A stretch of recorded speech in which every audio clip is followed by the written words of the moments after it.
Have you ever seen those special TV shows or movies? You know the ones that are so wonderfully, unintentionally bad, but they bring you so much joy and captivate you, but for all the wrong reasons. Well, we here at B-Watch Rewatch absolutely live for these underdog gems. So buckle up, Busters, and please allow us, Colin and Cadence, a sibling duo who share a passion for such cinematic excellence, to take you on a wild ride through all the TV shows and movie plots you never knew you needed to hear.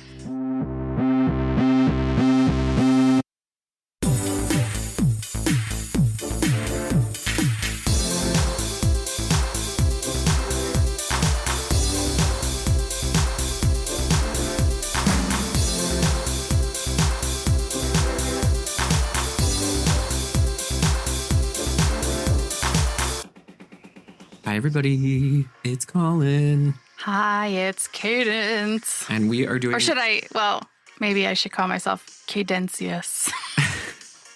Okay, let's cool it. Let's cool it with the hints on what movie we're doing today. This is our final episode of the season. Oh, man. And we chose Farewell. we chose a really good movie to go out on. Oh, boy. I feel like we're ending with a bang, to say the least. I actually have been wanting to do this movie for a long time because I've been wanting to see it for a long time.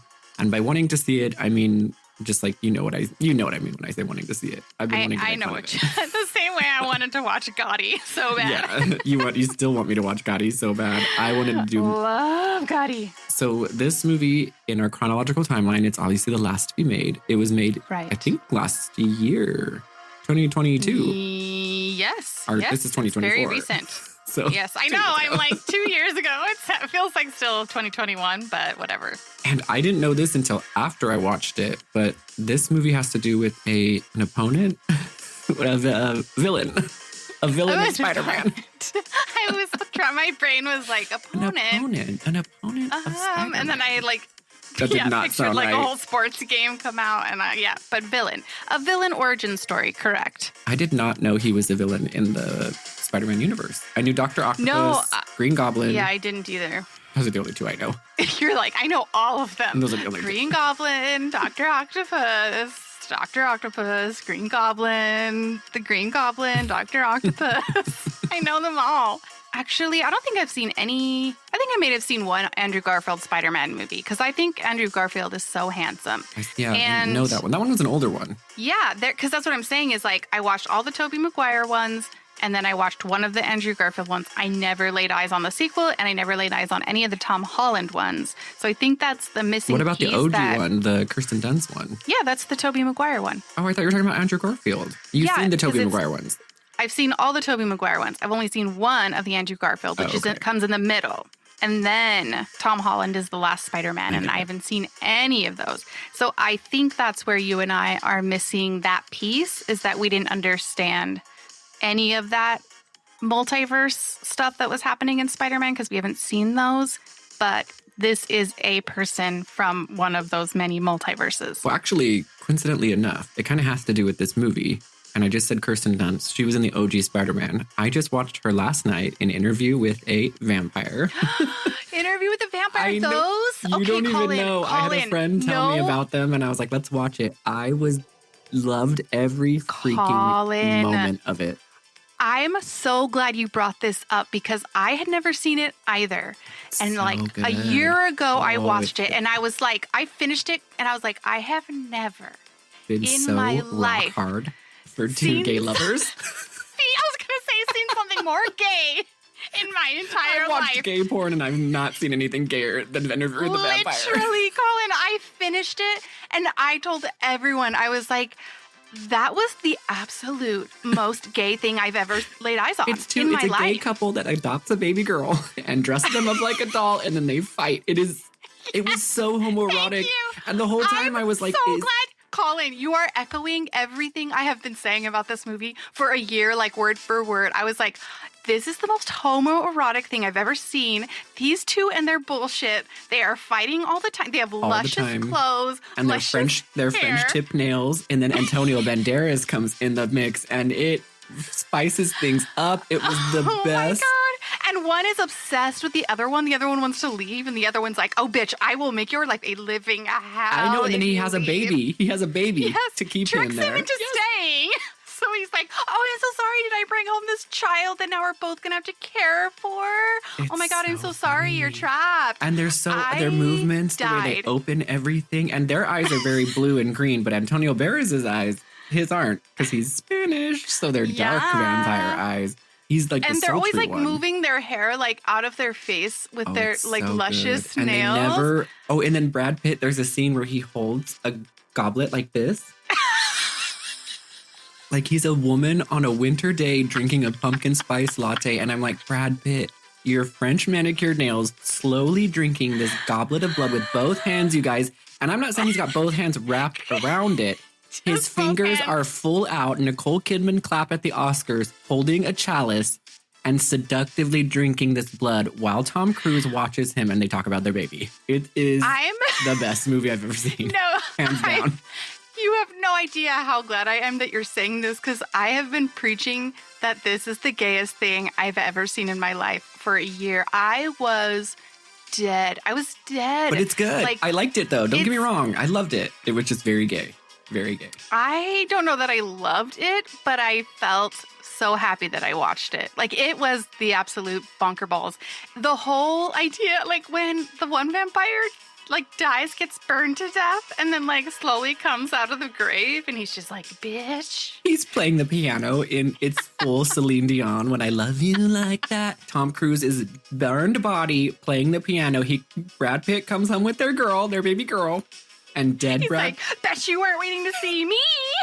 And the curtains are blowing and it's like moonlight and he's playing the piano dead. And I'm like, what is going on? I can't take this. He like literally is sucking Brad's Pitt neck and he's like, do you want this? Tell me you want this. Are you ready to finish this? And I'm like, oh my God, Anne Rice, cool it. Bitch, cool it. Cool it, dude. Cool it. How this movie did not become like a queer icon movie, I don't know. I think it maybe did, though. Maybe it did, and I just didn't know, but I had never heard of it in relation to the queer community. But I'm like, if there was anything ever that I would want to represent a queer community, it's fucking Interview with the Vampire. It was fantastic. The movie we're doing today kind of has to do with that. Vampire-esque. If you couldn't guess, it's Morbius. Let's just tell it's Morbius. That was a really long-winded way of saying we're doing Morbius today. The whole kind of like blood, sucking blood, vampire bats, vampires. It's all, the same vague idea. Yeah, because I guess if you suck vampire bat blood, you yourself become a vampire. Even though it's just their blood, your face physically changes and you get powers. But let's not get ahead of ourselves. Are you Dr. Morbius? I'm not. Okay, then why don't you just take a back seat? You know what? You're right. Let's get into it. He won a fucking Nobel Peace Prize, so you just No, he didn't, because he declined it. He did not want it. Oh, you're right. He was nominated? Morbius was nominated, but did not want that. Okay.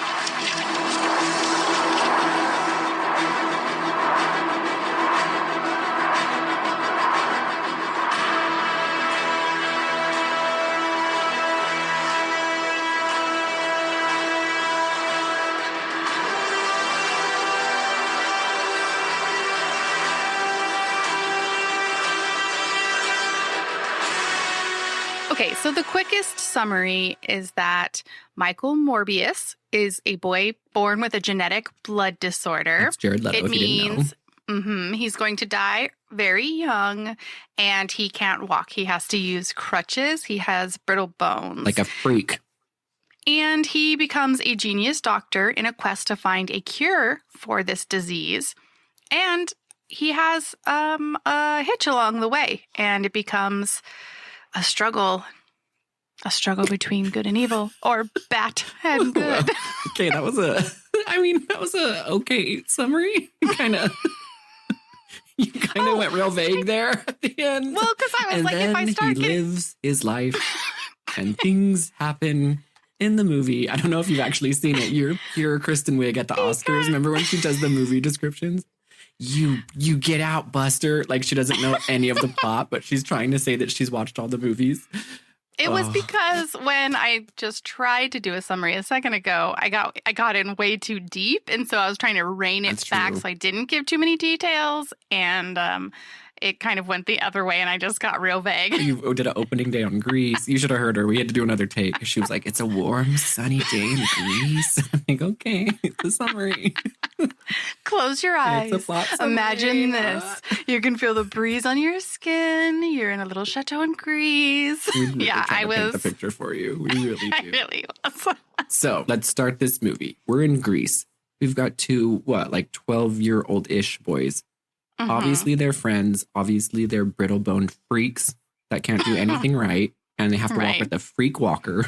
Yeah. I would not want anything to do with them. I would throw rocks at them. And so would the other kids in Greece, apparently. Because the kids in Greece, they love to go to their window and call them freaks. Just yell up and call them freaks over and over again. And I'm thinking, they go out of their way to walk to the orphanage and be like, freak. Not a lot's going on in Greece if all these gaggle of kids is just like, you freaks. You know that after school, they're like, what do you want to do? I don't know. You want to go by that hospital orphanage and yell freak at the window? Totally. Yes, let's do it. So Morbius, this is where you meet young Morbius, who's very emo. And you also meet his friend, he calls Milo. For the movie, he's Milo. They have been left by their parents, I guess. It's an orphanage / hospital. Yeah, it's so... Stay in hospital. You live there. There's no explanation. You never see him with an adult or anything.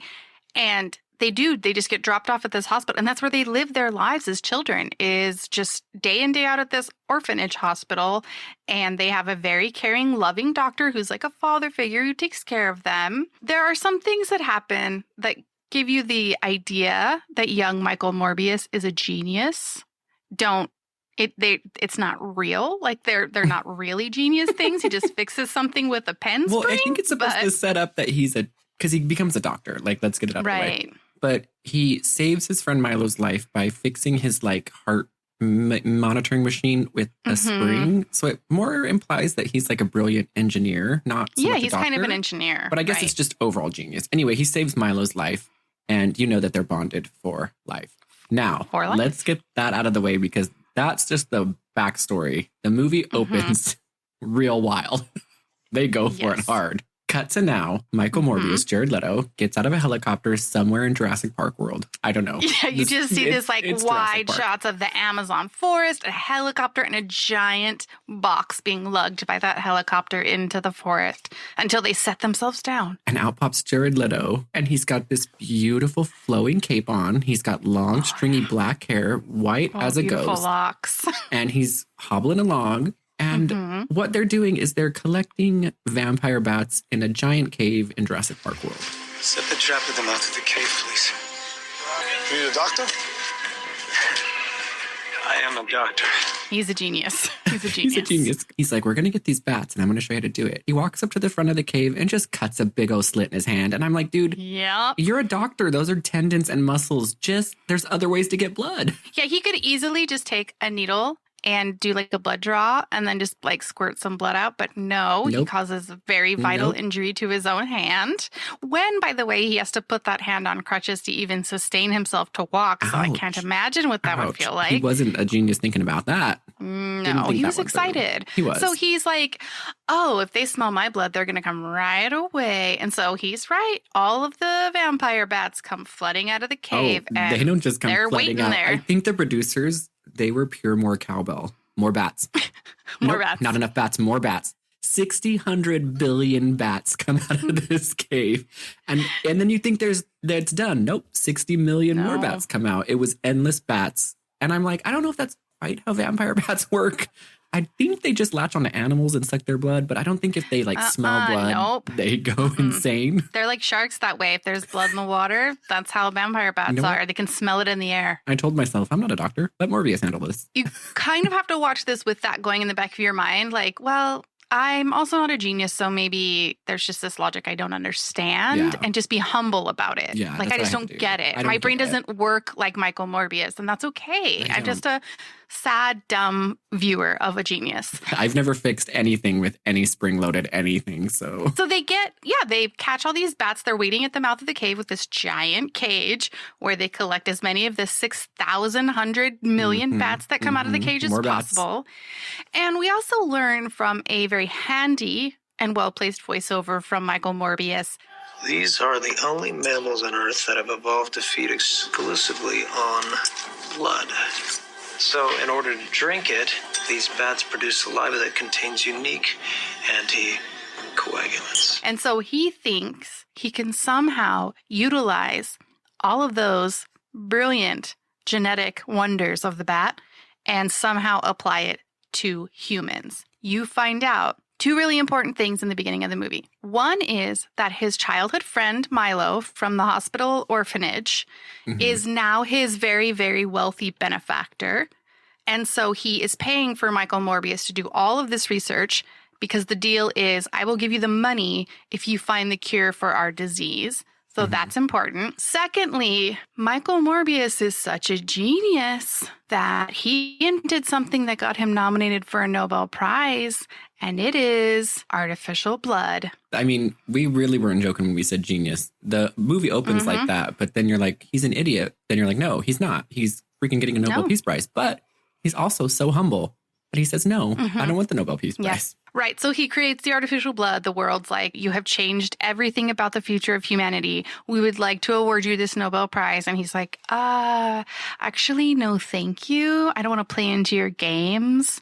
I don't identify with the man. I'm a rebel. I don't know if you've noticed this long hair of mine, but I'm not like other doctors. So you can keep that award. And I would like to just point out, one of the wonderfully irritating things about this movie is Jared Leto's character. He is that arrogant, humble, quiet, troubled genius that knows all the right things to say. So you're not really like on his side. He's not, you don't cheer for him. He seems kind of pretentious and condescending. And they try to remedy that by showing his first scene as a doctor with a child. And so they try to be like, look, he's so genteel. He loves children. He's so charming. I can't believe you dissed the King of Sweden. The king, the queen, their loyal subjects, all of Scandinavia, and the entire scientific community. Yeah, but who does that? Well, Anna, we both know I have issues. But hey, I kept the program. But really, it's just annoying. And he's always got his hair in a low bun when he's a doctor. That's his professional hairstyle. Gosh, it's like freaking Fantastic Four with her beehive. Oh, yeah, like the very specific French twist. We're learning a lot about movie tropes here. Like when you're in Dr. Smart mode, hair is up. When you're in relaxed mode, hair is down. And when you're in Nobel Peace Prize declining mode, hair is also down with Kate.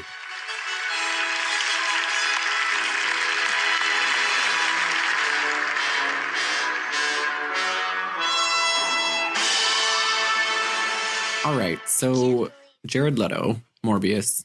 Was his name Morbius before he became Bat Morbius? Yeah, it was Michael Morbius. Yes, it's always been Michael Morbius. Just making sure. And he goes back to his regular stupid day job of being a dumb, regular doctor helping regular kids. And he's working in a hospital helping this little girl. And this is where we meet the love interest, Martine. And Martine Bancroft. She's a doctor. She's also a doctor and she's beautiful. But guess what? Morbius has a little side gig. And guess what? She knows about it. Martine knows all about it. You just got to set up the scene. So where he's treating the kids has a back secret lab where he is working. That's like the lab that Milo's funding. Yeah. And so he goes back there to work on something. And Martine Bancroft comes back there and she's like, does our generous benefactor Milo know what you're actually doing here? And he's like, what am I actually doing here? She's like, remixing human DNA with bat DNA. And she presses a button.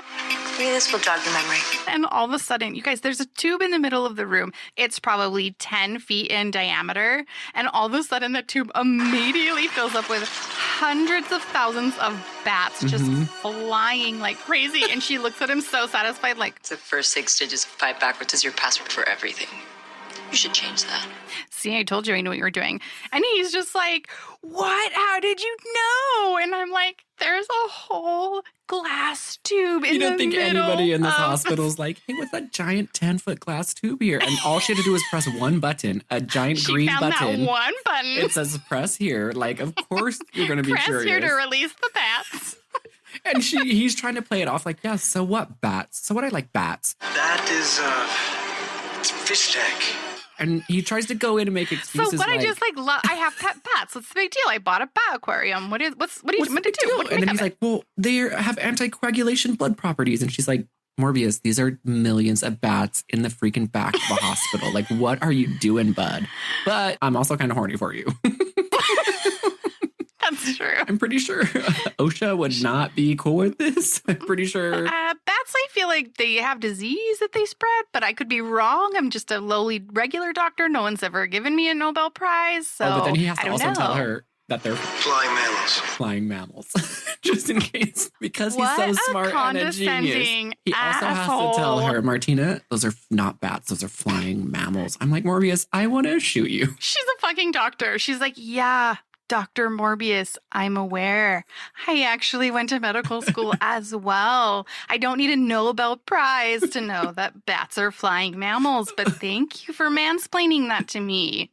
God, he's the worst. He starts trying to justify why he's got all these bats. So your theory is you can successfully splice vampire genes into your DNA would allow your body to produce the same anticoagulant. Yes. It would be a cure. And he also shows in this scene that he's a doctor because he dissects a bat, kind of like you do in 8th grade biology class. And you're like, oh, he's a genius. He's dissecting one of his 10,000 bats. You know it. You know that he cut that bat open and he's like, Martine, come here. This is the bat's heart. These are the bat's lungs. This is the bat's lungs. These are the bat's... See this blood? That's bat blood. Or should I say flying mammal blood? That's right. Now do you know what I'm doing? She's like, okay, thank you for that. Well, now, can you tell me what's really going on? So he kind of does tell her a little bit what's going on. He's really trying to find a cure for him and his friend. And she's kind of like falling in love with him a little bit, falling in like with him, regardless of the 20 million bats flying around. There's a whole scene where they're talking behind the glass tube and bats are flying for 20 minutes. And it's very distracting. But I think somewhere in that scene, he kind of opens up to her a little bit about all the properties that these bats have in their blood. Because they obviously hold the key to the cure. The fusion of different species is a legacy we already carry in our bodies. Viruses insinuating their nucleic acid onto our own over hundreds of thousands of years. That's evolution. This is different. I don't think it is. We have to push the boundaries, take the risks. Without that, there is no science, no medicine, no breakthroughs at all. So he has been messing around with taking the bat blood, mixing it up, and giving it to mice and seeing what the result is. And we see the first time he injects a mouse, it's bad news for that mouse. Test subject 117 has resulted in failure. Poor little guy. Immediately dies. Dead as a dormouse. That's where the saying comes from Morbius's lab. Dead as a dormouse. Dead as a dormouse. Wait. Dead as a lab mouse. I think it's quiet as a dormouse. Sneaky as a dormouse? No. Quiet as a church mouse. Dead as a doornail. There's something with a dormouse somewhere. I know it. I don't know. All I imagine is a little mouse like in a tuxedo. He's a dormouse. He's like, welcome. Excuse me, I'm going to die tonight. He's also Italian for some reason. Welcome to this nice restaurant. My mind meant immediate Italian fancy mouse. Morbius is going to kill me tonight with the bat blood. Welcome, I'm a dormouse. I don't know why that's so stupid. It's me, Mario. The dormouse. Mario the mouse. I love to take you into the lab. Anyway, he's kind of Dracula. He goes full Dracula. I wanted to suck your blood. This movie's all over the place. Oh my God. Oh. Yeah, we just take a lot of twists and turns. So after the saga of the dead dormouse, Mario, we see that he kind of has a brief moment of defeat. I should have died years ago, Martine. Why am I still alive if not to fix this? To save my best friend Milo. And everyone else like us. this was a great idea. Obviously, I'm a genius. Some might say it was a genius idea, but I don't think this is going to be as easy as I thought it would be. And so he takes a little break because he needs to go see his friend Milo. But as he needs to take a little break and go see his friend Milo, Martine goes back in his secret bat lab, and the little mouse that he injected, Mario the dormouse, guys, he comes back to life and starts flopping around, and he's like, I'm not me. dead. I'm not dead. Don't cry, it's me, I'm alive. I don't know if this is appropriate, what we're doing here with these accents, but I trust you. That's the movie. We're just saying what the movie is doing. Listen, all we're doing is reciting word for word exactly what happened in the movie. Not only did the mouse come back to life, it also started speaking with a little baby mouse Italian accent. It's amazing what that bat blood can do. It can do anything. It's amazing. And Martine is like, Marco. It worked. he is a genius after all. You know what? How's wrong? I know you've got to put yourself in Martine's head at this point. You kind of like this doctor that you kind of just started working with. You find his secret bat lab with thousands of bats in a glass tube in the back of the office. He then tells you he's going to inject the bat blood into a mouse and the mouse is going to die. But he's trying to do it so he can save himself after he declined a Nobel Peace Prize. Like, you just got to kind of put yourself in her shoes. Like, what would you be thinking at that point? You'd be like, okay, this is a lot of information coming at me quick.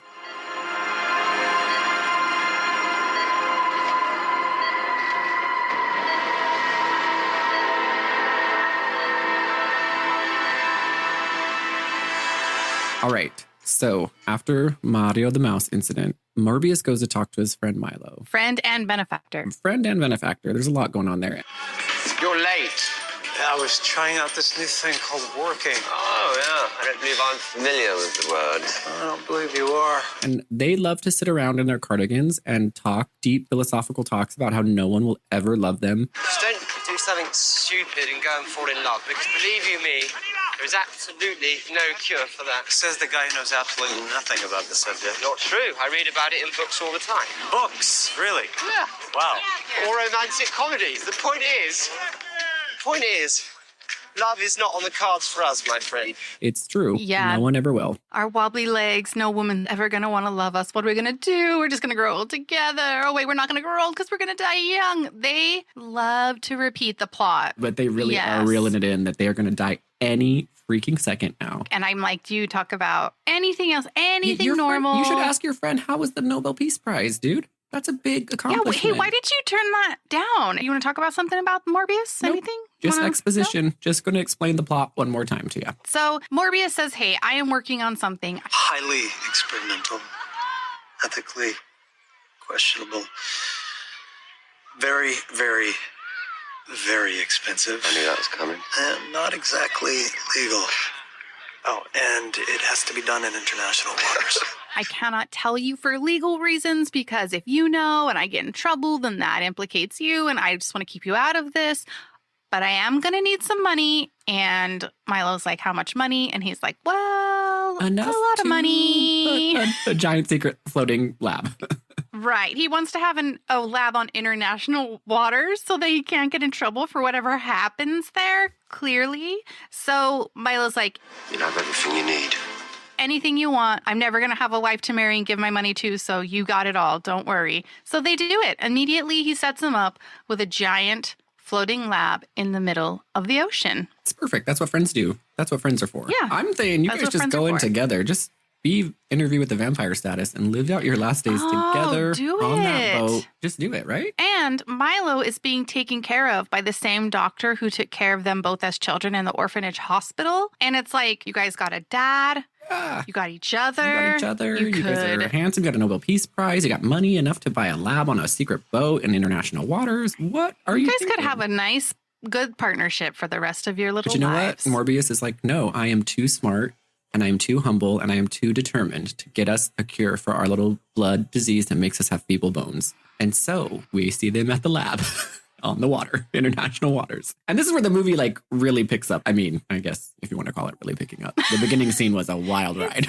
It's relative when you say picks up. It's relative term. But even though Martine has her own doubts about the whole mice / bat situation. She does go with Morbius to this floating lab, and she decides to dedicate her time and career to living with him out here on this isolated floating lab. And it kind of gives you like what all movies do, right? When you're trying to get to an end point and you don't know how to get there, they just give you kind of a montage and they kind of tell you what's happening. So he's like, Putting another one in the oven. Wish me luck.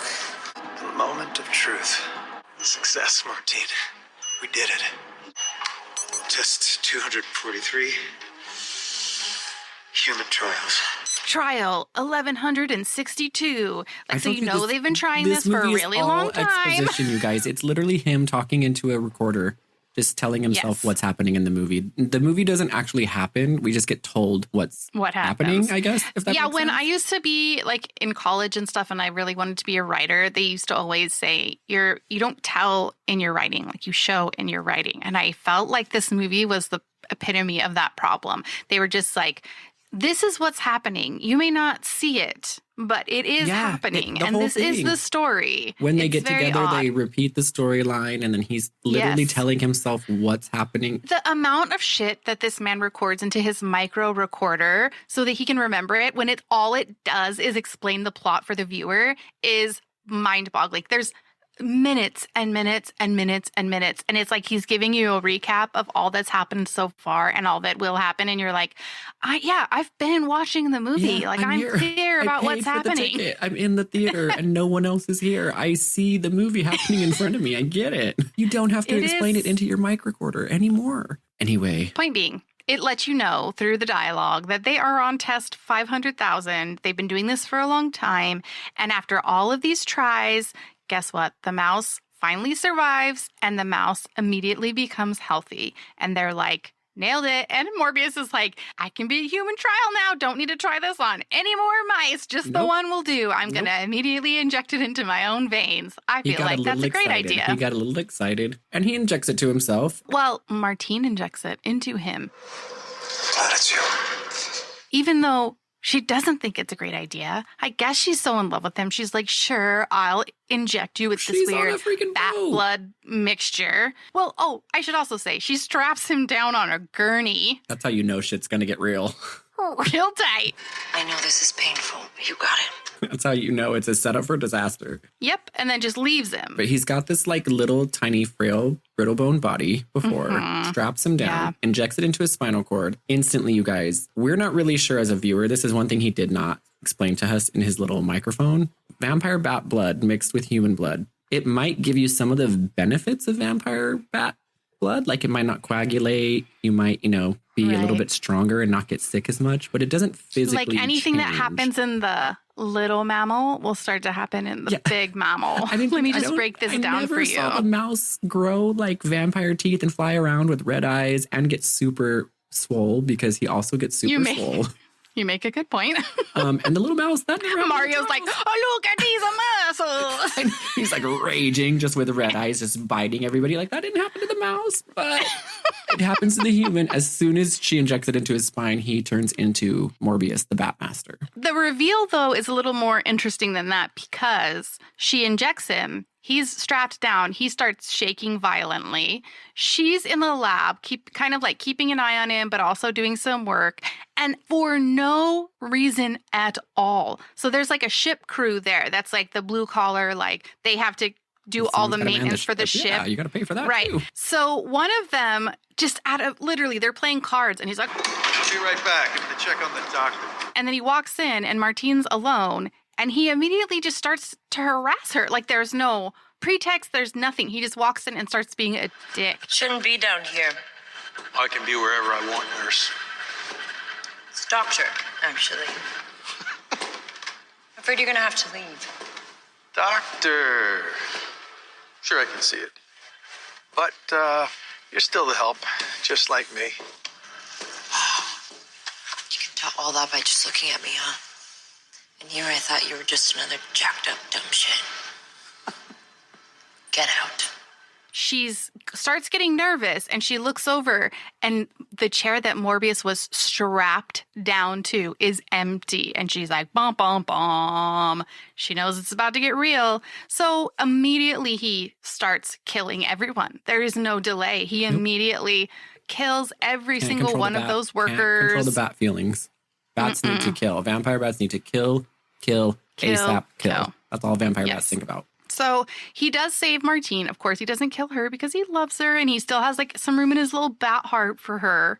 Oh, do you know the other thing that really confused me is, so he kills everyone in this opening scene where he becomes the bat, and she's gotten knocked out. She's off to the side. He falls asleep because I guess he drank all their blood or something. And so he's like real tired and he's feeling He didn't full. research that about the bats. He did not ask the little mousey about that.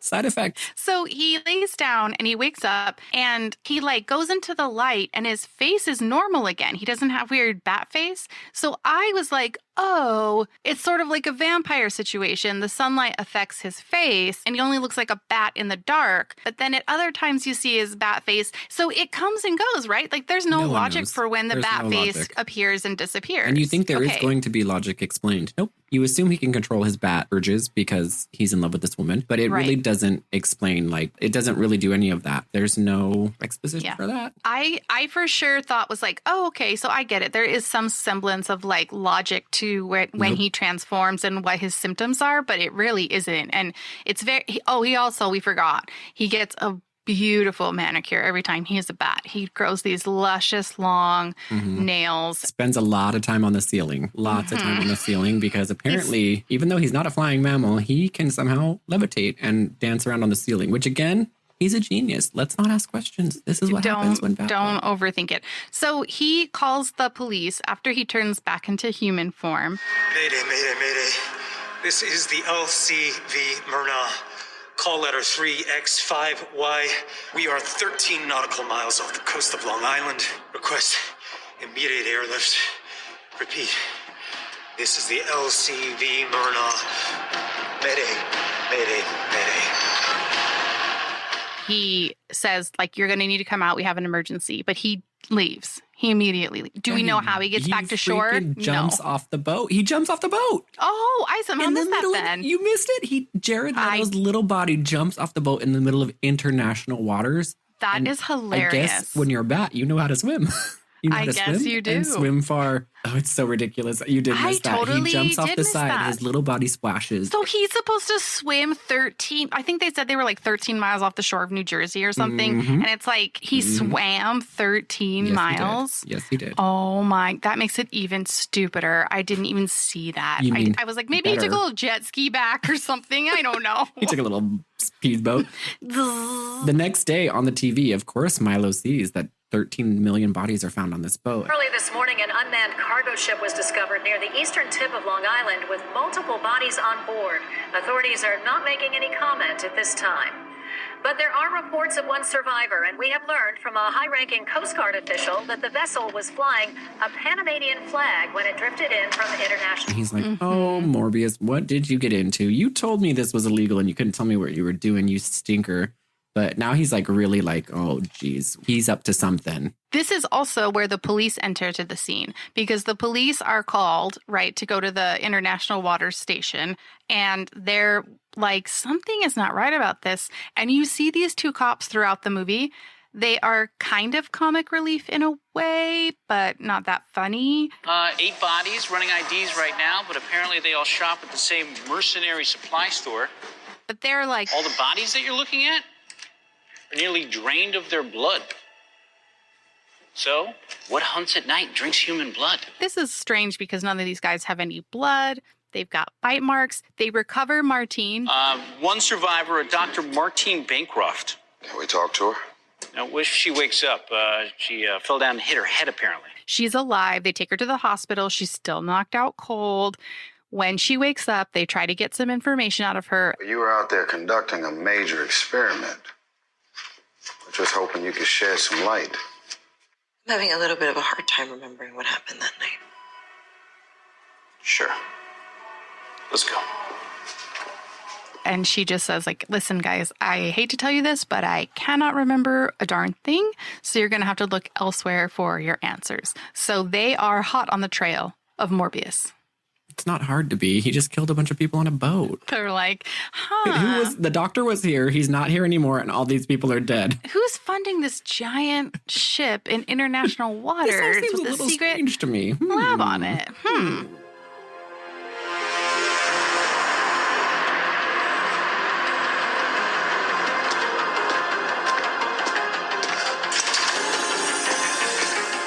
Lab 1. Privacy screens.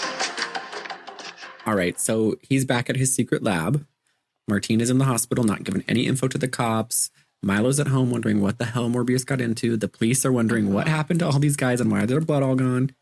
And again, we get more exposition. But this is one of my favorite parts of the movie because this is where we learn all of the powers that Morbius gets. And he's in his lab and he's like, I'm going to jump on the bookcase. And he jumps up on the bookcase. He's like, oh, I can fly.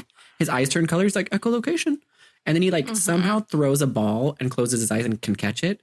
And I'm like, dude, I'm pretty sure any athlete could maybe do that. That's not like a superpower. It just takes a little bit of practice. Either way, echolocation. He can hear everything. He knows where that ball is coming from. And my personal favorite part is when he decides to actually enter the tube of thousands and thousands of bats and stand there like a bat Jesus. And he's like, I've become something different. I feel a kinship with these creatures. They would tear anyone else apart, but they welcome me like a brother.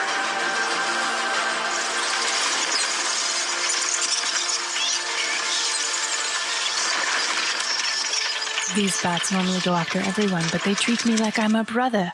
They welcome me as one of their own. And he just stands in there like, it's strange. And the little bats just climb all over him and they're like, Bat Daddy, we love you, Bat Daddy. And he's like, I am one official Bat Daddy. Call me Bat Daddy. They also tell him one thing. Bat Daddy, do you realize that you love blood? Because somehow you're now a vampire? I don't know how it works. Bat Daddy, we crave blood and now you do too, Bat Daddy. There's some fine print, Bat Daddy. Bat the fine print is...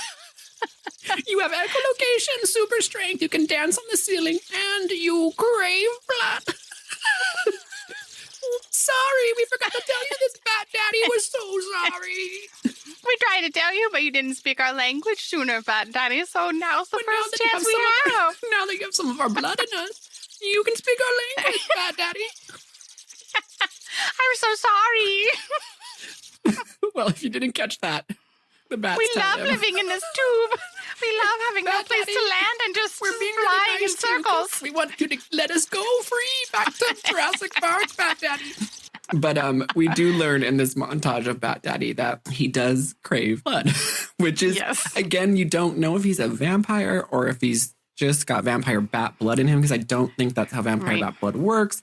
I think you mean tiny mammal blood? Tiny flying mammal blood, you're right, not bats. Okay. That's derogatory. But it's good that the bats tell him that he is going to crave blood now, because he's like, hey guys, I'm really smart. I don't know if you know this, bat children, but I created a artificial blood. And they're like, Bat Daddy, try it. Bat Daddy, try that artificial blood. Tell us if you like it. And so he tries it and he's like, you know what? This isn't going to last me very long. I'm definitely craving. But my favorite part of this whole thing is the artificial blood that he created is blue. Yes. You are a genius and you can't even create red artificial blood. I mean, how are you going to tell them apart? How are you going to tell them apart? Grab me that artificial blood. And then they hand you the wrong one. Right. And it's like, oh shit, that was the real blood. Okay, so he's going to give it to kids. And then kids are going to have blue blood. And then they're going to be like, blue blood at school, get made fun of. It's a whole segregation thing. I could see a whole wild thing happening from this blue blood. But it does become a very handy descriptive element of the story, because as he progresses, he keeps referring to it as the blue and the red. So he's like, I don't know what I'm going to do when I run out of that blue. And the bats are like, we don't know what you do, Bat Daddy. You can have that red, Daddy. Time before you get that red, Daddy. Oh, it's so good. He needs to get out more. Poor Morbius. He's losing his mind. But it's really funny because we do learn a lot about. Yeah, and we learn it all because he tells it to himself in his micro recorder. And his bats. Yeah. And his bats. As a result of my procedure, I have an overpowering urge to consume blood. Human blood. In certain respects, I've succeeded far beyond anything I could have imagined. For the first time in my entire life, I feel good. Yesterday, I could barely walk. Today, I don't know what I'm capable of. For a period of time after ingestion, my numbers are off the charts. I have the constitution of an Olympic athlete. increased strength and speed that can only be described as superhuman. And all of this on artificial blood. I've even developed a form of echolocation, bat radar for the uninitiated. He's telling every part of this transformation is documented. It's sometimes changing and sometimes not. Like he's talking to his bat children. His eyes kind of change at one point. So you never know, like, can he control this? Is it spontaneous? You don't know, but he's learning. We're learning along with them. That's the truth. So he starts taking notes about how long the blue lasts him. And he's noticing that the time is getting shorter and shorter. So what first lasted him 6 hours is now lasting him 4.5, is now lasting him 4, is now lasting him 3.5. Slope. So he's getting real desperate. So he sneaks into the hospital that Martine is in. And he says a quick hello. He's just like, I just want to let you know that I'm so sorry about what happened. I'm actually on the run. Those people and danced on the ceiling for a long time, but I want you to know I'm trying to get it under control. I'm talking to my bat babies about it in my spare time and telling myself about it in my recorder. And she's like, Morbius, you know what? Just please go. Thank you. So by the time he gets back to the lab, his legs are wobbly again. And you know when the bat or the blue is wearing off because the legs get wobbly. It's immediately like, boom, his legs are breaking and he can't walk. When you lose the blue, your legs go to goo. I thought you were going to say, when you lose the blue, your legs go too, but you went go to goo, and I like that better. It is. I like that better. It's a metaphor for the movie. So he drinks more artificial blood, and he's like... I've been timing myself. Artificial blood keeps me stable for 6 hours. But that window is growing shorter. Artificial blood won't work forever. One question remains. What if artificial blood becomes ineffective? What happens if I go without? No blue, no red, nothing. Eventually, my vitals drop precipitously and my illness returns with a vengeance. Soon, I'll face a choice. Drink the red or die. But what happened on that ship can't ever happen again. I'm going to need to figure out what I'm going to do with this. All right, so guess who shows up because they watch the news? Michael. It's me. You're in here. It's Milo. Right. Of course he's not got obviously. He's got a tab on everything that's going on. And he's like, I paid for this lab and I see on the news that there are like people dead, international waters. Like, what's happening? This is my money. I mean, partly it's on you, Milo. He did say he couldn't tell you about it and it's international waters. So like, partly this is my fault, but I want to know what you're doing. Right when that's happening, Morbius is like, oh no, my legs, they're turning to goo. And he's like, blood. What, the blood in the freezer? Wait. Milo, give me that blood. Give me that blood. And Milo's like, don't know what's going on. You're my friend. I'm going to support you. Here's the artificial blood you made. And Milo's like, okay, bud, love you. We've been friends for a long time. You're going through something right now. I'm going to give you this blood, but then you got to tell me what's going on. Gives him the blood. Morbius becomes hot, agile, long, luscious hair, French tips. Does not have googly legs anymore. No more gooey legs. And Milo's like, you're strong. You did it. You did it. You found a cure to live. Yo, Morbius, what the fuck you not telling me, dude? What's going on? Looks like you found the cure, bud. Hey, you weren't gonna tell me? You weren't gonna tell me? There's something you gotta say because I kind of want to be hot and not have goo legs. So give me some of that blue blood. And he's like, no, you don't understand. I made a terrible mistake, Milo. We won't make mistakes. Don't worry about it. I've never made one like this before. Michael, enough. Just give it to me. I need it. I can't live like this any longer. Please. I can't. What do you mean you can't? I can't. I need this. Done things, Milo. We can make that go away. The ones on the boat, they're thugs, guns for hire. I can make that go away. You don't understand. I do understand. Please, have I ever denied you anything? Have I ever said no? Have I always given you the money? I can't control it! What, so you get to live and I get to die, is that it? It's a curse. I need you to go. It's not safe here. No, don't make me go. No, please, Michael, don't. I said get out! I have bat babies. They talk to me. They tell me everything. I also have echolocation and I fly on the ceiling. You don't want to be a bat daddy. It's a lot of responsibility. Yeah, it's a lot of responsibility. Have you looked into it? It's a whole conversation. So basically he shoos off Milo and Milo's like, Milo is very upset. Let's just say that, because he's like, this is what I've been funding. I've been funding your research for how many years now? I've put how much money into this, and you found the cure and you're not going to tell me? And plus it's really hard for Morbius. And have a hot body and you can walk, and I'm still in my little crutches and have my goo legs. Yeah. The whole time, you guys, when they're not hot bat daddies, they have the most sunken in eyes. Like the makeup team went hort on their like zombie faces to make you know that they have a blood disease. Yeah, so Milo is really sad because he does feel like Jared Leto, our Michael Morbius, is like hoarding the cure. He thinks it's like a personal thing, that he just doesn't have enough and he's not going to share it. And Michael Morbius is like, dude, no, you do not. I'm telling you, I am part bat now, and you do not want to be a part of this. Do you want to listen to all my voice notes I've left? You know what? I'm going to give you this cassette tape. Go home and listen to this. You will get everything you need to know from me talking about this with my bat babies. Go. Get Milo. Get out of here. Get. You don't want to be a bat daddy. Get. No, go. I know it's good for you, Milo. You get out of this hospital. You get out of here. I love you, but get. So, sorry, you just said one more little one. Get. Go the get. saddest. I'll get. The little bats in the tube. Go get. I was going to say the mouse. Out of here, bat daddy. Tell him, bat daddy, get. Get away from our bat daddy, Milo. Get away. Tell him to let us out of this cage, too. It kind of sucks in here. And the mouse is like, get away, Milo. Get away while you still can. It becomes a weird Dr. Dolittle at this point. I wouldn't be surprised. I would have really enjoyed the movie probably a whole lot more had all the creatures started talking. Yeah, me too. So Milo leaves, and then there's this brief scene of a nurse, a very androgynous, gender-neutral nurse, walking through the hallway, and she's in the hospital that the little girl from the beginning of the movie was in, that Morbius was treating. And all of a sudden, the lights start flickering, the power's going out. She's the only one at this giant hospital. All alone. Because we know we love hospitals that are super understaffed. No one else is there. No emergencies going on.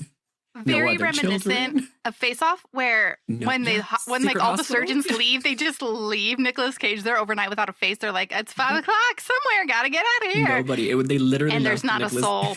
He was able to completely unhook himself, find his face floating in goo, put on his face, and not a soul was around to see it. I think you mean John Travolta's face, but still, you're right. Point remains.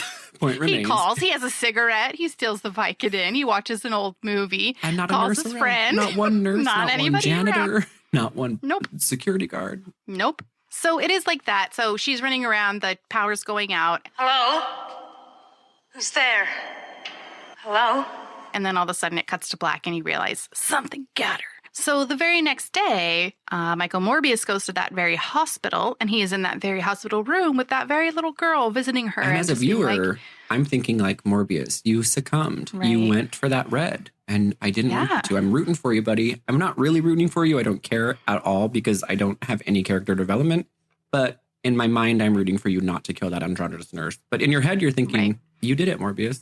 You did it. Right. Because, he was in a bad state when Milo came to the lab. He was really, really jonesing for some of that red. So it very much implies that he is turned to the red and he's hitting it hard. Mm-hmm. But you don't know that for sure until the next day when you are in that hospital room with Michael Morbius and the little girl.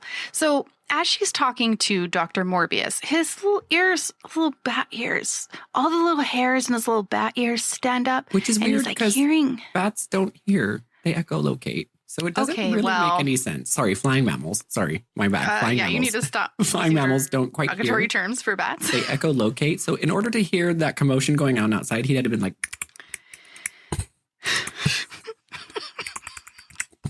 I hear something outside. He just hears a bunch of clicking outside the door. Yeah, I guess you're right, but you're too in the weeds at this point because nothing about the symptoms really make any sense when you really think about it. So we're just going to pretend that bats have really good hearing and flying that mammals. They can hear. Okay, flying mammals, rude. You're right. I am a hypocrite. I just gave you shit about it, and it's flying mammals. Flying apologize to all the bats. Flying mammals. He starts... You keep doing it. They hate you. You can't stop yourself. It's Halloween season. I get it. You've got bats on the mind. It's a really, really, really outdated term. It's flying mammals. I apologize to all the flying mammals. My deepest apologies. I respect you. I think that just because you're small doesn't mean you're not important. It doesn't mean that you don't need a bat daddy. It doesn't mean that you don't deserve to live in your cave. All of those things are true. You deserve the best tiny flying mammal life that you can have. Thank you, Bat Mama. Thank you. Thank you, Bat Mama. So he's in the hospital room, and his little tiny flying mammal ears are opening up. All the little hairs are opening up, and he hears this. Step back. They're all white. Looks like all the blood was drained from his body. Very intense conversation about two detectives and a dead woman. As the viewer, you're thinking, wow, this is a superpower. Because this is amazing. This conversation is happening millions of miles away. You guys, nope, it's happening in front of the door. He walks out of the doorway, and the detectives are just right there, huddled, talking about her dead body. I'm like, okay, so you didn't need any power to hear that. That was just a normal human ear situation. And they're just talking full volume, and he's like, what? Ooh, the bats are telling me something. And it's like, no, I'm pretty sure. Pretty sure you just heard that. The little girl in the hospital bed's like, what are those cops doing talking outside of the bedroom door? Are you hearing this Is someone conversation dead? about this dead nurse? Are you hearing this? He's like, I thought I was the only one that could hear it. My flying mammal. My flying mammal ears. My flying mammal something. ears. I have a gift. I have a gift. Anyway. It's so stupid. So he goes out into the hallway to discover this conversation that's being had out in the open, available for anyone walking by to hear.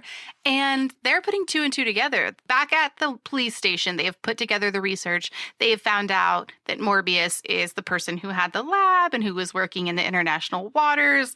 And now Morbius is right in front of them. And there happens to be this dead nurse in the same exact place he is. And they all have bite marks and they're drained of blood. And so they're like, Dr. Morbius, Agent Stroud. Agent Rodriguez, do we have a minute? How are you on boats? As you can see, don't have very good sea legs. Why do you ask? You've been looking for a cure for your condition your whole life, right? I mean, you pretty much tried everything. Crazy experiments, maybe on a boat? Crazy isn't a term that I would use. Detective. Unorthodox, maybe, but I'd do just about anything to save a life.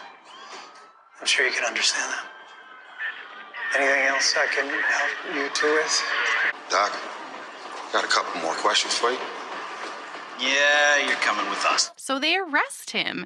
This is crazy talk. Is the movie over? Because I hope so. They're just like, yeah, gotcha, bye. I would have Over. loved it for it to be over at this point. Okay, Morbius is got. So he's in the jail, and you can imagine what's happening if he's having withdrawals from the blue. Mm. I mean, it's He getting wants dicey.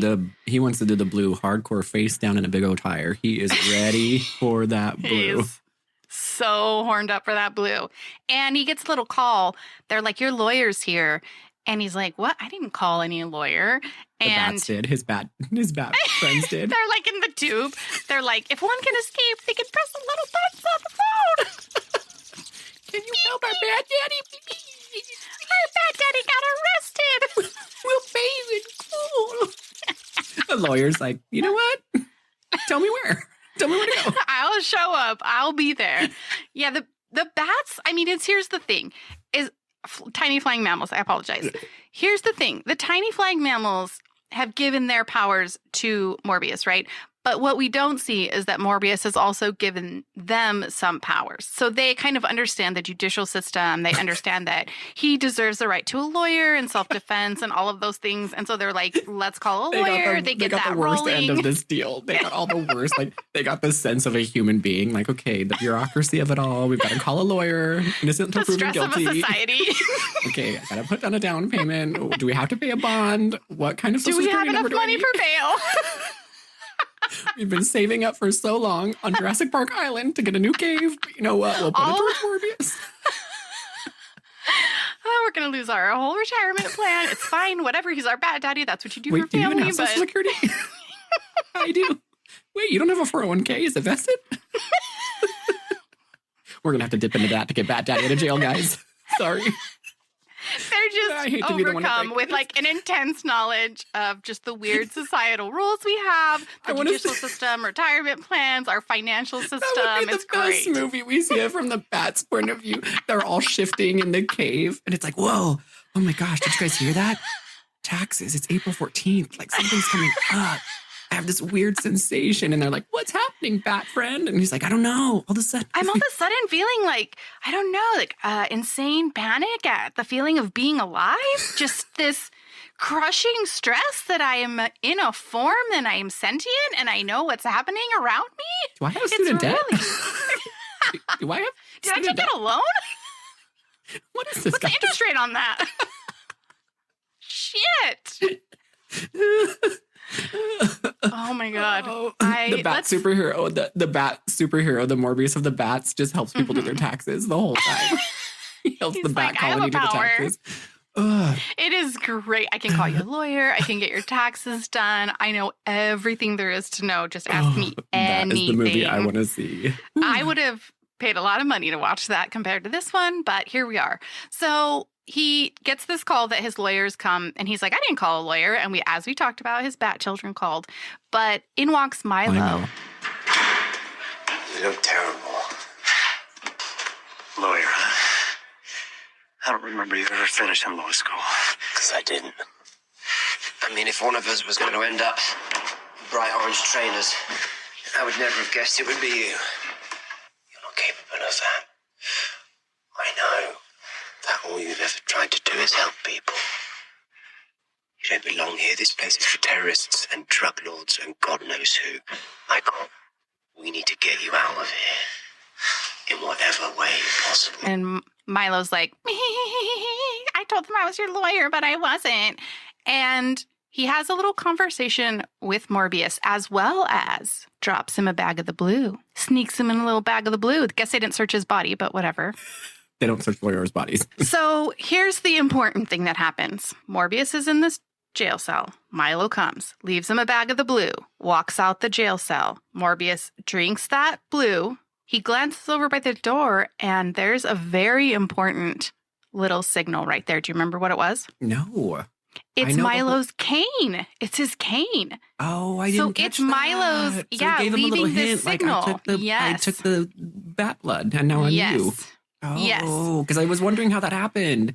Yes. So he leaves him the cane, walks out, and once Morbius has the blue flowing through his veins and his senses are back, his bat sense, his tiny mammal senses, he looks at the cane and he's like, oh, shit. And right at that moment, there's a shot of Milo from the other side walking out of the jail, and he is fly as fuck. He is feeling himself. Hair is on point. He's looking good. He's legs, strutting out of there. No cane. No flying mammal children yet, but... Not yet. But it'll come with time. He's feeling it hard. And I think in that moment, too, Morbius realizes, like, oh, Milo killed that androgynous nurse. I get it. Right. I didn't know that from the cop conversation that was happening right outside the door that my little flying mammal ears heard. But now it's all making sense. But now I'm in a predicament because I want to be with my bat babies. Sorry, flying mammal babies. Now I'm doing it. But I also don't want two of us. But Milo's my friend. But I'm a monster. But not really a monster because that's rude to flying mammals. What do I do? And part of me is like, is he worried that he's going to run out of the blue if there's two people trying to have the blue?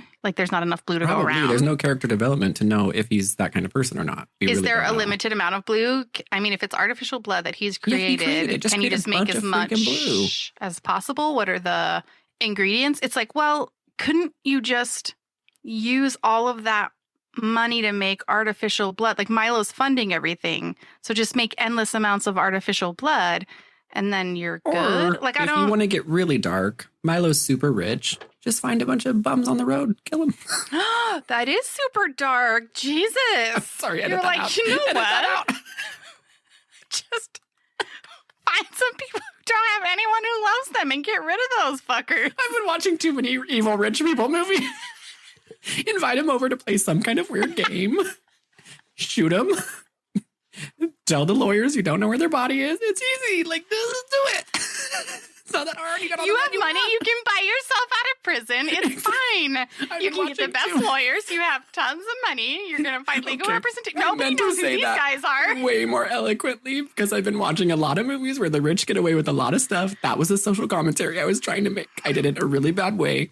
But just buy yourself some red blood. You know what I mean? You know what I mean. Invite him over to play a game of hide and seek and get that red blood. You know what I mean?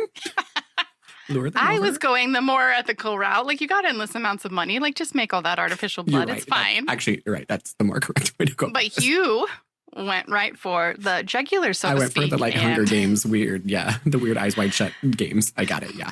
I get it. So this is a problem for Morbius because now he's in a conundrum. He's like, okay, well, now I have the power. I only have the power to escape prison for like the next 4 hours while this blue is in me. Do I do that and get in more trouble? Or do I get out of jail and go find Milo? Because he's going to be out and about and he's not going to be able to like manage Bat Daddy Hood by himself. So I know that he's hooked on the red. Oh, he yes, you're true. That's what he's thinking. He's like, he's hooked on the red. He got that red. Oh, he's all yeah, he went straight to the red. Oh, he's got that sweet shabu-shabu. Oh, yes. Sweet. Sweet red wine. Sweet shabu-shabu.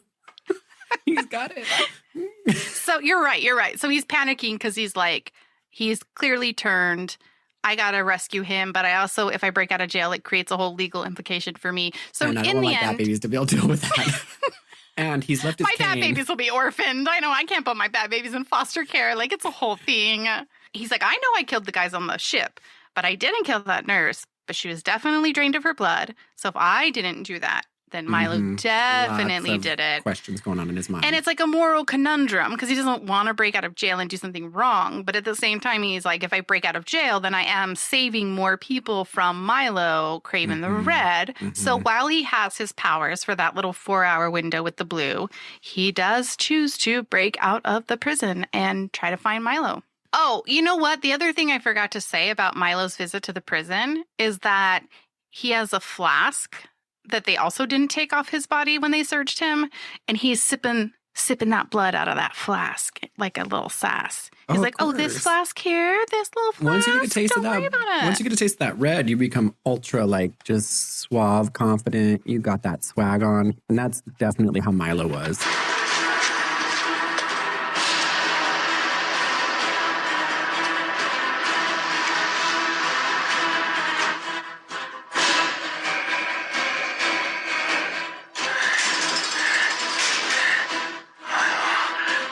Morbius gets out and he decides to do the moral conundrum of getting out and saving more people than staying in and not saving more people, potentially. Who knows? Now, when you drink vampire bat blood, you also go to the top of police station skyscrapers and kind of become a gargoyle and use your echolocation / supersonic hearing. And you hone in on what Milo's doing. And well, you can also, I mean, you have like a very specific way of tuning in. It's like a radio station, so to speak. So it's like, I'm tuning into Milo FM.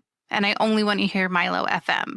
And then you know exactly where Milo is. It's really specific, but it works perfectly. It's flawless. It doesn't, and then when you're in a city with like sirens and cars and lots like of people, none of that matters. Yeah, it's just totally focused. And you hear what your friend Milo's doing. And Milo is munching that sweet red. He can't stop. He's found someone like a rich person does. And he got that red.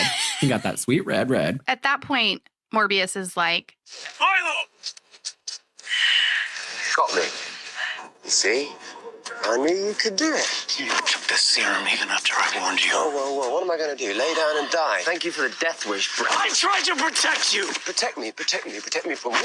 Becoming a monster like me. I don't think you're a monster. Okay? I killed the nurse. I know. But you know what it's like your first time. You have no idea what you're doing. You have no control. Milo, you have to stop. You have to stop. You have to stop denying who you are. It's boring. We can go anywhere. We can do anything. Let's go. Let's have some fun. This isn't you. I know you. Where's the brother that I used to have? How can you say that to me? Look what you've become. Ever Everything I am because of you. I looked up to you my whole life. I will never leave you. And I will not go back. You cannot make me go back. I won't let you make me go back. This is going to be a showdown because I need you to stop. Like, we can figure out a different way. I'm trying to find a cure. And guys, Milo's like, I'm at the top of my game. I don't need any crutches. I don't need a walking stick. I don't have any wobbly legs. That I left? Like, yeah, I don't that was a hint. Anymore, right? I don't want it and I don't need it. I look fine as hell. I feel amazing. Like, we could be gods. I don't understand what you're trying to stop. But it turns into a massive showdown and you realize that they are now enemies. Like, they are childhood friends turning against each other. And enemies, it's a real sad trope. But they fight for about 20 minutes. 26,000 minutes they fight. They kind of, you don't know if they can fly or not. But he's spider monkeys / gliding squirrels or whatever those are called. That's kind of how he gets around. You mean small flying mammal squirrels? I said flying squirrels, not bat squirrels. But they're mammals. No, just kidding. But he does kind of small floating mammals. Squirrels. He can climb on the ceiling, not quite fly, but he can jump because he jumped off the prison and kind of flying squirrel down. So maybe all flying mammals just share some kind of unique gliding gift. He definitely does not get wings. He does not. That's one thing about the tiny flying mammals that he does not inherit. Get a different face and a different body and different teeth and nails and different nails and different hair, but he does not get the wings of a vampire. No, the wings is a step too far. Nope. The producers are like, "Now that is wild." Not in the budget. We do not have that in the budget. Sorry. But they do fight for the longest time, you guys. And it ends, and then it starts again. Like, you're right. When you think the fight's ending, they're like, oh, no, we're still going to do this. We need to take up more time in this movie. It is really legit say it's probably like 1/4 of the movie is that fight. Anyway, it just sets the stage up that it's now battle to the death. It's going to be a duel. One of them's going to die. Lifelong friends have become enemies, and Morbius is faced with a problem. He's got to find a solution real quick. And so the next day, he ditches out. He's like, the fight, he finds a way to sneak out. Don't care. Don't want to do this with you, Milo. He's above the drama. So he leaves. Point is that the next day, while he's in hiding from the police, he just goes to a really low-key spot that like no one can see him at. Just like a really busy diner on the street of New York City. He's hiding out in a big old diner with Martine, talking clear as day. Hey, I'm a bat creature now. How do you feel? Incredible. I mean, I went from dying my entire life to feeling more alive than ever. Thankfully, artificial blood keeps me stable. I just have to drink it more often. How often? Every 4 hours, 22 minutes, down from 6. It's losing its effectiveness. The issue is, when it stops working, I'll become like Milo. What are we going to do about this? Actually, I don't think he tells her that. He doesn't ever say... Yes, he does, because this is why I remembered. Because he tells her about it, and then she goes, do you want a sip of my coffee? And there's like a stream of sunlight that's going across the table. Oh, yeah, and he goes, I'm not one of those vampires. And then he like goes and he pretends to get burned by it, and then he's like, just kidding, I'm not one of those. And so... And she's like, I'm not an idiot. Fucking Morbius. I know you're not one of those. You injected vampire bat blood into you. That does not make you a vampire. I get it. But at this point, I get the difference between vampires and vampire flying tiny mammals. But you also killed like a whole boatload of people, like legit boatload. Like that's not a saying. Like an entire shipload of people. Oh, and the police, when they're investigating that murder, they say that they don't care about the guys on the boat who died. 8 dead mercs, no big deal. That's what they say. Rude. They're from your thinking. They're from my thinking. No one gives a shit about those guys. Those mercs, they're nobody. Take that, merc, red blood. The police are also watching Martine because they know she knows more than she's saying. And while they're having this little discussion in the diner, all of a sudden, his little ears pop up and he's like, hear the conversation that's happening somewhere. Is it across the street? Is it across town? Nope, it's from people that are standing at the freaking checkout desk. So whatever. Anyway, they're talking about like some kind of crime. And he's like, oh, I can definitely use this to my advantage. He's a genius. Of course, he's a genius. He's like, I can make this work. It was the weirdest way to set this up in any movie ever. Weird. It was the most random scene that he just kind of hears these people over talking about some kind of operation. As a viewer, you're thinking, oh, these guys are into drugs. He's going to start doing drugs and really ramp this movie up. A little flying mammal on cocaine. I'm going to kill everyone. He follows them to their, what you think is like an underground drug ring. No, they are very sophisticated scientist thugs. And they have a beautiful, giant underground scientist lab. I thought for absolute sure that when they said lab, they meant meth lab. Nope. But when he gets to the lab, there's full like MRI machines and microscopes. They are just doing preventative care for people on the streets. That's all they're doing. It's so weird. And so he comes in and he threatens everybody. It's a nice place that you got here. I love this movie. Is this the part where the mysterious guy with the hoodie comes in and kicks everybody's asses? I love that part. Who the hell are you? It doesn't matter, but I am going to need your laboratory. And he like breaks one of their arms or something. And then he's like, you can keep all the money, all your little toys. Just leave the sciencey stuff. And I'm like, just the science stuff? It's all science stuff, Morbius. These guys couldn't afford to go to college, so they were paving their own way, finding a way to do research without college. Avoiding being the red bloods for you richos, right? Yes. They're doing whatever they can do. And you just totally kicked them out of there and broke their arms. Yeah, there was no need for that violence. They were going to give it over regardless because they were creeped out by it. Oh, but Colin, after he breaks their arm, he says, 6 to 8 weeks, ibuprofen, it'll heal up just fine. So he also treats he cares because he's a doctor. And they instantly have respect for him. They're like, you take the sciencey stuff. You're obviously a doctor. You know what? We'll leave this to you. We will get out of your way. You're right. Take it. So he tells Martine, hey, I need you to go. Like, I have a lot of sciencey stuff here. That's great. But I'm also missing some of my sciencey stuff from the old lab. And since the police are looking for me, can you go grab it? Can you also give this little message to my little flying mammal babies? I need you to tell him I love him. Tell him I love him. He has an individual scroll, 10,000 of them. Daddy loves them. I know, Martine, it's a little weird, but can you give these to my babies, please? Please. I miss them. She's just like individually like waiting for them to grab the little scrolls. Here you go. Because they're still locked in that tube. Who's feeding these fat babies? Who's taking care of them? That's what I'm like. Are they craving blood? Are they trying to get out? Yeah. What are they eating? Yeah. They don't have any source of food or nutrition. And then they don't even have like trees or like objects to land on. So it just feels like they're in perpetual flight. Yeah. Where are they being kept when they're not released into the tube? Are they kept in the ceiling? A very good question. I thought like maybe there's a pretend cave sort of like habitat situation, and then you just funnel them into the tube and then funnel them back into the cave habitat. Yeah. That's what I like to imagine. That's what I like to imagine too, but you know they're just in another tube waiting to be sucked down to the other tube. Endlessly flying because there's nowhere to land. And the it's tube just is like perpetual flight. Super bright, and they don't like that. They don't sleep, they don't land, they don't eat. They just probably all died. They probably flew until they died because there was nowhere to land. They just dropped. You don't even have a little stick in there for them to land on upside down. Nothing. They just fly around perpetually. Nothing. Oh, man. So then they kind of try to land on each other. It's sort of like when you're drowning and you reach for the nearest person. It's such so a they're massacre. all like trying to land on each other, and then it just turns into a big bat blob. Martine and walks in and dies. it's just a bunch of dead bats on top of each other scraping to get out. She's like, Morbius, I got to tell you something. I have some bad news about your flying mammal babies. They all died trying to get out of your glass tube. They're in a little flying mammal baby blob. But one of them did have a little sheet of paper and it said something about a lawyer.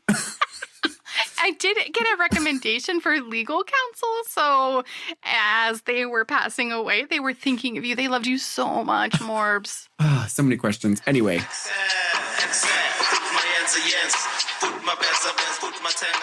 All right, so he obviously commandeered this gangster science lab, and he's trying to make a reverse this whole situation gun. Let's go back to normal gun. I feel like he could have stolen the plans from Reed Richards in Fantastic Four, who had the reversal booth where you could just go back in and reverse the situation. And they show the PowerPoint of this is you in, and when we click this button, reverse. And it's just like a arrow going, like a recycle arrow going. So you know it's like, oh, that was reversed. Yeah, you're right. Yeah, if he could have somehow gotten his hands on that, it probably would have made his job a lot easier. But alas, the nerd science lab does not have that. So he tells Martine, listen, do not leave my sight. I do not want you alone ever. You're in great danger, but also can you go get me some supplies from my old lab? And he's like, I'm going to go find Milo. Let's do it. Divide and conquer. Meanwhile, Milo is feeling himself left and right, doing the classic, I'm rich, I'm hot, I'm a god type, dancing in the mirror. You know what this scene reminds me of? It reminds me when you learn that Sam Rockwell is the villain in the very first Charlie's Angels movie. You're Sam Rockwell, Charlie's Angels. And he's dancing in the bad guy warehouse. Yeah, I don't know what the song is, but you get it. But that's exactly there's always that scene in every movie where you discover the villain and they're feeling themselves. And I love that dance. I want to do it someday. That when you kill your hobo for his bread. You trust me. Something's going to happen. You'll be dancing. I'll run in on you. You'll be like splitting and I'll be like, hey, what's up? And you're like... in my finest suit with my face changing. Just like, bet you didn't know it was me. Anyway, Milo is out killing people left and right. And the police see a security camera of dead bodies and Milo feeling himself walking away. And they're like, shit, we got a copycat killer. We've got Morbius and now this dude. Oh, right there. That's not the doctor. That's what these bloodsuckers do. They multiply. So they thought, Morbius was just killing everyone, but now they realize that he's not the only one. There's someone else, and they've got a double vamp problem that they didn't know how to solve the first vamp problem. So having a double vamp problem is quite the predicament that they're in. So Milo comes home after his night out, vamping it up, getting that red. And his childhood doctor, which is now his adult doctor who's still treating him, his doctor dad, he calls him out and says, I've been more than a friend to you all this time, Milo. And I'm going to stay here with you. But there will be no more violence, understand? That doesn't do it for me. You went from not being able to stand on your own two legs to dancing wildly in the living room and without a shirt on. Your entire skin and body and hair and nails changed? I'm a doctor, so I tend to notice more of the subtle things.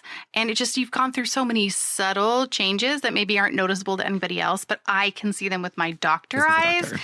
And your six-pack and your pecs and your beautiful glowing skin, it all seems kind of new to me, and it feels like something's going on. Goo legs anymore, so I don't know. Your beautiful collection of canes is just staying in the hallway. Really you strange. have not touched a cane in weeks. So Milo does the thing any villain would do and kills the person who loves him most in the world. Well, killed him. Yes. Actually, worse than kills him. Makes him suffer for an extended period of time. Tell Michael, you tell him I'm going to kill as many as I want. So he cuts a big old gash in his stomach and then calls Morbius to taunt him. And Morbius rushes over. Milo's gone, but the doctor's there and he's dying. And this is where I feel like it gets weird because the doctor dies and then Morbius is like, well, I've been good long enough. I'm going to have a little cheat day. And I'm just going to take my dead Dr. Dad's blood and just take a little sip. I didn't kill him myself. And I mean, there's nothing anybody can do about the body now. And they can't bring him back to life. So I mean, would you... May as well treat myself Would you blame red. Morbius? We would all do the same thing. We'd all be like, okay, well... it's here. No one's going to know. It's here. It's free. No one died. I mean, just one person died. And it's my doctor dad. He loves me so much, he'd want me to have his red. So he drinks the blood and then uses his beautiful overcoat that has a beautiful, purple this is what velvet happens. lining. Because he got the red and not the blue shabu-shabu, it makes him even extra bat-like. Yeah. Did you not catch that? Yeah. He turns even more bat. His face changes even more. Now he's tasted the sweet red. Oh, you know what? And I that's don't when think his I did. echolocation is able to scan the whole city. Okay, and he's like, okay, that's how he finds Milo. Yeah, You're he's right. He's like, I'm going to find Milo, but I'm so echoed out right now. I'm freaking raged out. And I actually echolocated Martine, going to make a pit stop. Finds Martine dead on the top of a beautiful building with a disco floor that you would be dead to dance on. I was very confused about why this was taking place on a rooftop disco.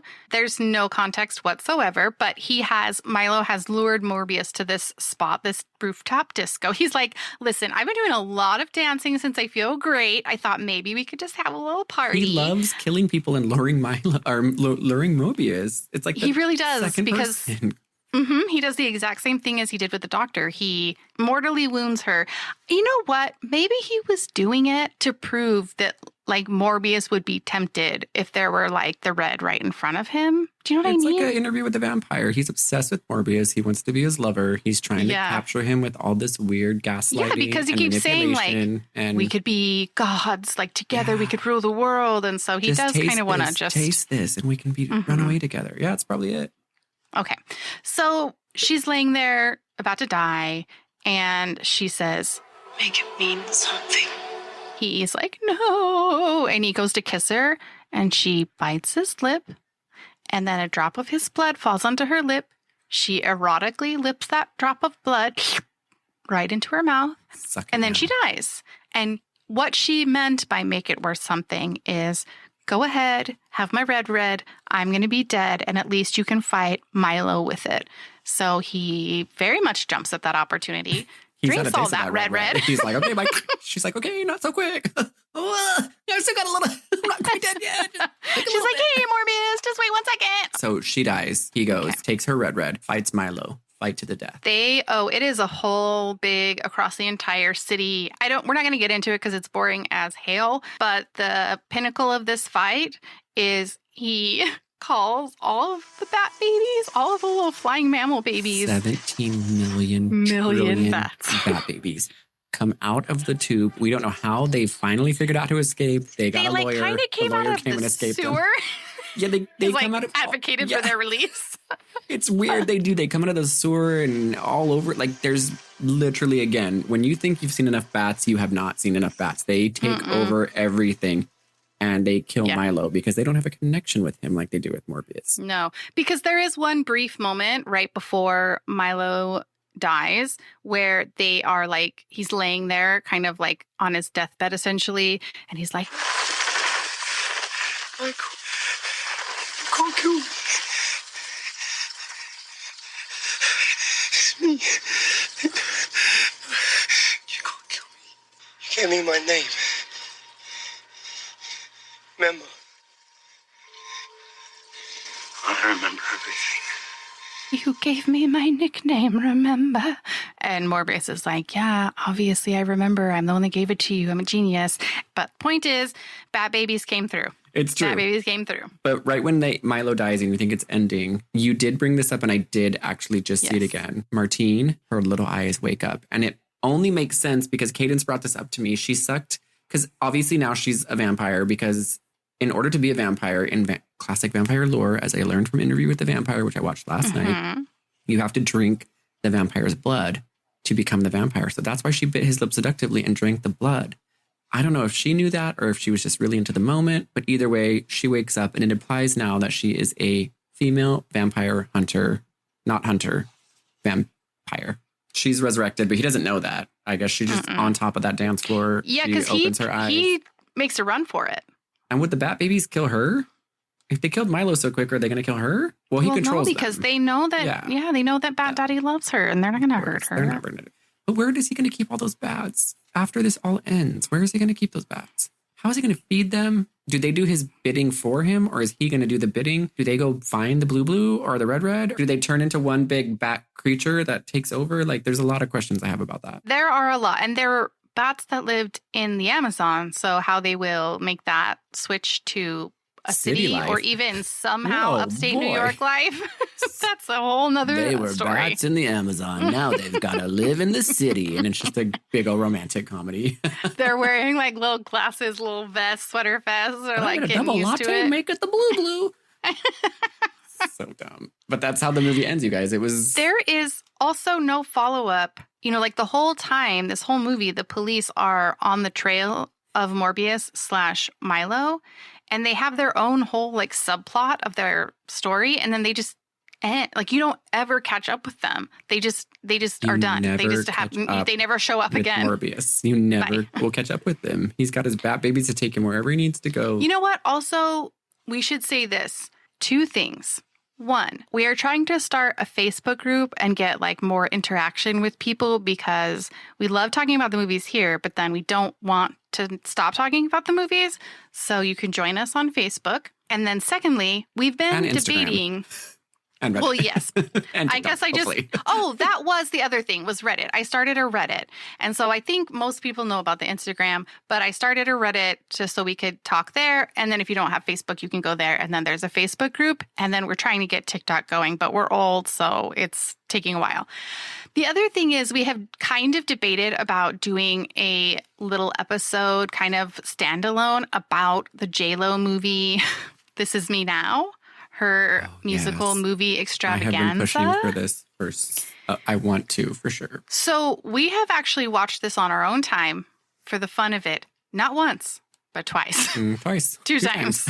2 times. Yep. Voluntarily.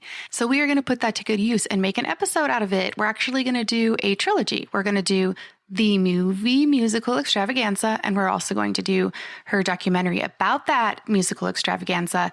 And then we've got one more J-Lo movie locked and loaded and ready to go. So come back for that little mini season in between. Check us out at B-Watch Rewatch on Instagram, and I will ask what you want to see for next season, or hear, I guess I should say. Yep. As the case may be. That's it. Thanks for tuning into season 6? No, this was season 6, yes. Season 6 of B-Watch Rewatch. We'll be back to watch more great movies with you. Mm-hmm. Yep, good one. Good. Bye. Bye.